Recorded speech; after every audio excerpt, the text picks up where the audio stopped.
نحمده ونصلي على رسوله الكريم أما بعد فعن عائشة رضي الله تعالى عنها أنها كانت مع رسول الله صلى الله عليه وسلم في سفر قالت فسبقته على رجلي فلما حملت اللحم سابقته فسبقني فقال هذه بتلك السبقة.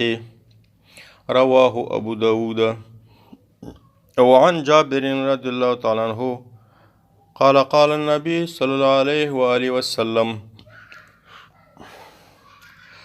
فهلا بكرا تلاعبك وتلاعبها متفق عليه. زما محترم اوریدونکو، الله تعالی مو زموږ او د ستاسو د قرآن او د سنت پوره علم او عمل نصیب کړي. الله دې توفیق راکړي چې دغه دین چې څومره مو وسه کېږي چې امت ته ورسوو. د اسلام دین یو کامل قانون دی چې په دې کې د دنیا او د آخرت د انسانیت د خوشحالۍ ژوند پکې نغښتی دی.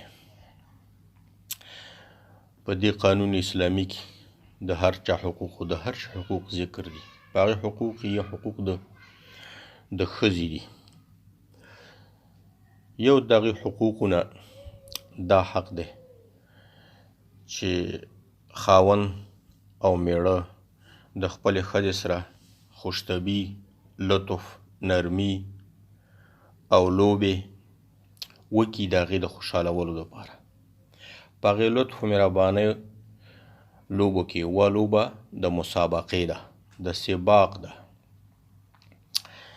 د منډې ده د خپلې بیبي سره. د دغې ذکر کوي. بیبي عایشه فرمایي چې دا وا د رسول علیه الصلاة والسلام سره په یو سفر کې. بیا بیبي عایشه فرمایي چې ما مسابقه وکړه د نبي علیه السلام سره، یعنې ځغاښته مو وکړه، مقابله مو وکړه په منډه کې چې نبی علیه السلام به په منډه کې مخکې کیږي او که زه. نو فسبقته، نو زه مخکې شوم د نبي علیه الصلاة والسلام نه. علی رجلي، په داسې حال کې دا مسابقه موږ کوله چې پیادل وو، په خپو وو، یعنې په سورلۍ نه وو، په پیاده او په خپو دا مسابقه کوله. نو زه ترې مخکې شوم. نو کله چې بیا واخیستله ما غوښه، لږ څوربه شومه، نو سابقته، بیا مې په یو بل سفر کې مسابقه وکړله، ځغاښته او منډه مې ورسره وکړه، مقابله مې په منډه کې ورسره وکړه د نبي علیه السلام سره. فسبقني، نو مخکې شولو زما نه نبي علیه السلام په دغه ځل په دغه کرت کې.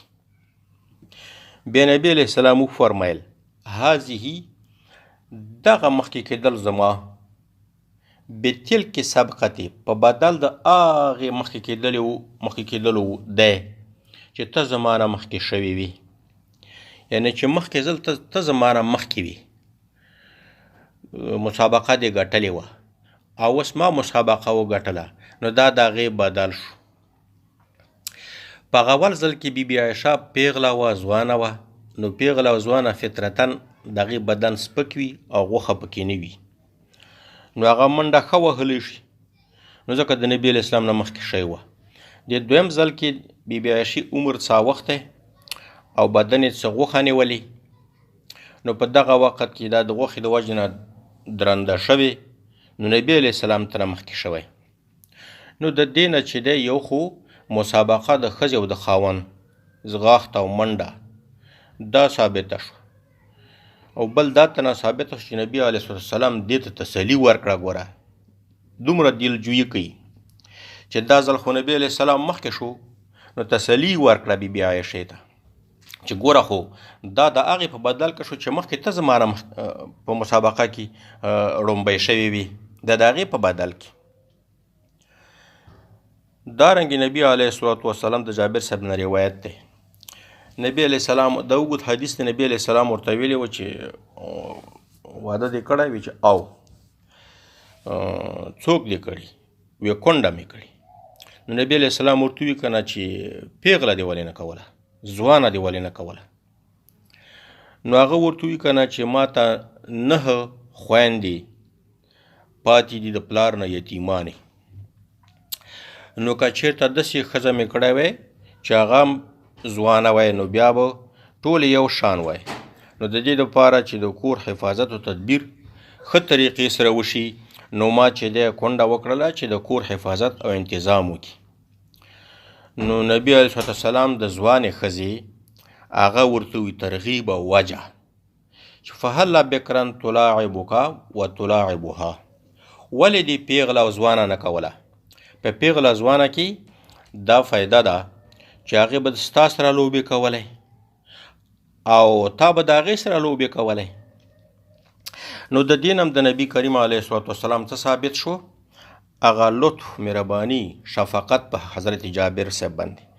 دارنګې د ښځې او د خاوند ترمنځ لوبه کول، لاس اچول، څملول، ځغاښته او پهلواني کول او نورې لوبې د ښځې او خاوند ترمنځ چې په دې سره څه راشي؟ د ښځې خوشحالول راشي او معاشرتي ژوند په ښه طریقې سره هغه شي، د ښځې د خاوند ترمنځ تیر شي. نو شریعت اسلام داسې مفتوح دین دی، داسې وسیع دین دی چې د ژوند ټول جزئیات پکې ذکر دي، چې دغه معاشرتي ژوند دی په موجوده اصطلاح کې چې دی که نه چې ورته وایي رومانتیک، چې مطلب دا دی که نه چې سړی د خپل خیال نه وتل او حس ته داخلېدل، فطرت ته داخلېدل، طبیعي کارونو ته داخلېدل.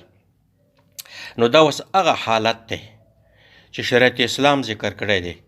الله تعالی دې موږ او تاسو ته په دې باندې پوره علم راکړي او پوره د دې توفیق دې الله تعالی راکړي چې خلکو ته ورسو او چې دا د اسلام اصلي شکل دنیا ته وړاندې شي، چې د دشمنان د اسلام په اسلام باندې چې کوم اعتراضونه کوي چې د هغې نه د اسلام خلاص شي. السلام علیکم ورحمة الله وبرکاته.